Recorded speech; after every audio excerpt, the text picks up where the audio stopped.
విశాఖ జిల్లాలో జనాభా పెరిగింది. ప్రజల అవసరాల దృష్ట్యా దుకాణాలు, షాపింగ్ మాల్స్ కూడా గణనీయంగానే పెరిగాయి. కానీ తూనికలు, కొలతలు శాఖలో ఇన్స్పెక్టర్ల సంఖ్య మాత్రం పెరగడం లేదు. ఫలితంగా దుకాణాలు, మాల్స్లో తూనికలు, కొలతల్లో మోసాలకు అంతులేకుండా పోతుందనే చెప్పాలి.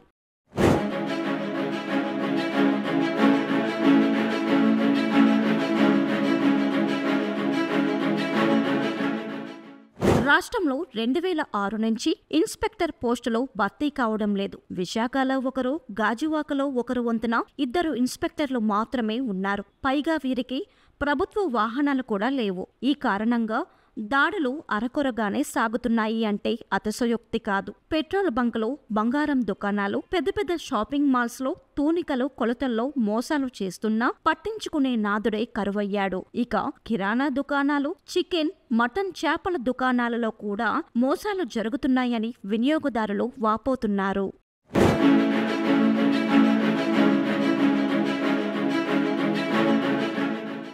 సిబ్బంది కొరత కారణంగా తూనికల కోసం వ్యాపారులు ఉపయోగించే తూకపు రాళ్లకు సీళ్లు వేయించడం లేదని సర్వత్రా ఆందోళన వ్యక్తమవుతుంది. సాధారణంగా తూకపు రాళ్లకు 2 ఏళ్లు, ఎలక్ట్రానిక్ కాటాలకు ఏడాదికి ఒకసారి సీళ్లు వేయించాల్సి ఉంటుంది. కానీ ఇటు ఇన్స్పెక్టర్లు, అటు సిబ్బంది కొరత పుణ్యమా అని ఈ సీళ్ల విషయం కూడా పట్టించుకోలేని దుస్థితి నెలకొంది. ఇక పలు దుకాణాల్లో ఎంఆర్పీ ముద్రించకుండానే విక్రయాలు జోరుగా సాగుతున్నాయని ఆరోపణలు ఉన్నాయి. దీంతో ఒకే వస్తువు ఒక్కో వ్యాపారి ఒక్కో రేటుకు అమ్ముతున్నారని వినియోగదారులు వాపోతున్నారు. పైగా పెద్ద పెద్ద షాపింగ్ మాల్స్, సినిమా థియేటర్లలో కూడా తూనికలు, కొలతలు శాఖ అధికారుల ఫోన్ నెంబర్లు ఉన్న బోర్డులు మచ్చుకైనా కానరావు.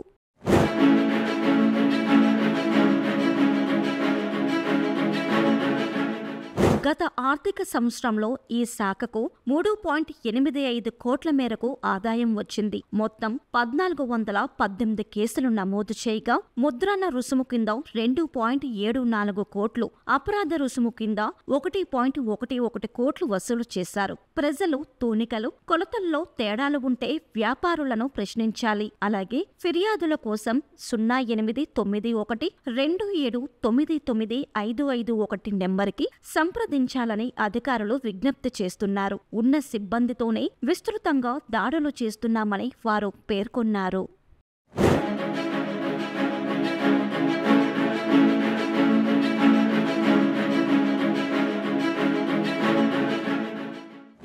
లీగల్ మెట్రాలజీ డిపార్ట్మెంట్ పరంగా మరి ఇక వైజాగ్ జిల్లాలో ఉన్నటువంటి ఆఫీసర్స్ ఎవరైతే ఉన్నారో వైజాగ్, అనకాపల్లి ఉన్న మా సబ్ ఆఫీసులన్నీ కలిపి ఈ సంవత్సరం ముద్రణానుస్ముగా అంటే వ్యాపారస్తులు వాడుతున్నటువంటి ప్రతి వెయిట్ అండ్ మెజర్ ఏదైతే ఉన్నదో ప్రతి సంవత్సరము వాటిని ముద్రించి వాటిని మనం ప్రభుత్వం వారు సర్టిఫై చేయడానికి కలెక్ట్ చేసినటువంటి ముద్రణా రుసుము 76,57,630 రూపాయలు ముద్రణా రుసుముగా కలెక్ట్ చేసాం. అలాగే వ్యాపార వివిధ వైలేషన్స్, నేరాలు ఏవైతే ప్యాకేజ్ నిబంధనలు అవనండి, తూనికల కోతలకు సంబంధించినటువంటి నిబంధనలు ఏమైతే ఉన్నాయో వాటిల్ని మేము ఐడెంటిఫై చేసి మొత్తంగా 338 తూనికలు, కొలతల వైలేషన్ కింద కేసులు, 242 ప్యాకేజీ నిబంధనలను ఉల్లంఘించడం వలన పెట్టిన కేసులు, మొత్తం కలిపి 580 కేసులు ఈ ఆగస్టు 30వ తారీఖు వరకు మేము నమోదు చేయడం జరిగింది. ఈ 580 కేసుల్లో గాను ఇప్పటి వరకు 31,87,300 రూపాయలు అపరాధ రుసుము, కాంపౌండింగ్ ఫీజుగా కలెక్ట్ చేయడం జరిగిందండి. జనరల్గా ఎంఆర్పి కంటే ఎక్కువ కూడా ఏ వస్తువు కూడా అమ్మడానికి వీల్లేదు. మనకి ముఖ్యంగా రైల్వే స్టేషన్లు, బస్ స్టాండ్లు, అలాగే సినిమా థియేటర్లో జనరల్గా కంప్లైంట్స్ వస్తూ ఉన్నాయి. బట్ ఏంటంటే రైల్వే స్టేషన్స్లో రీసెంట్గానే విశాఖపట్నం 8 ప్లాట్ఫామ్స్ మీద కూడా రైడ్ చేసి మొత్తము 18 కేసులు నమోదు చేయడం జరిగింది. అలాగే బస్ స్టాండ్లో కూడా ఒక 10 కేసులు నమోదు చేయడం జరిగింది. అదండి ప్యాకేజ్ దాడు ఖచ్చితంగా అందు మీద కూల్ డ్రింక్ అయితేనేముంది, వాటర్ బాటిల్ ఏమైతే ఉంది, కానీ దాని మీద ఎంఆర్పి కంటే ఎక్కువ దాని మీద ఎక్కువ ధరకి అమ్మడానికి వీల్లేదు. అయితే థియేటర్స్లో డిఫరెంట్గా ఉంటుంది. అక్కడ మనకి కూల్ డ్రింక్స్ కానీ ఇవన్నీ కూడా డిఫరెంట్ ఐటమ్స్ అమ్ముతారు. కూల్ డ్రింక్స్ ఎప్పుడు కూడా వాళ్ళు డిస్పెన్సర్ ద్వారానే అమ్ముతారు. అంటే అది ఒక గ్లాసెస్లో ఆటోమేటిక్ డిస్పెన్సర్ ద్వారా 100 ml 200 ml అట్లాగా ఉంటుంది.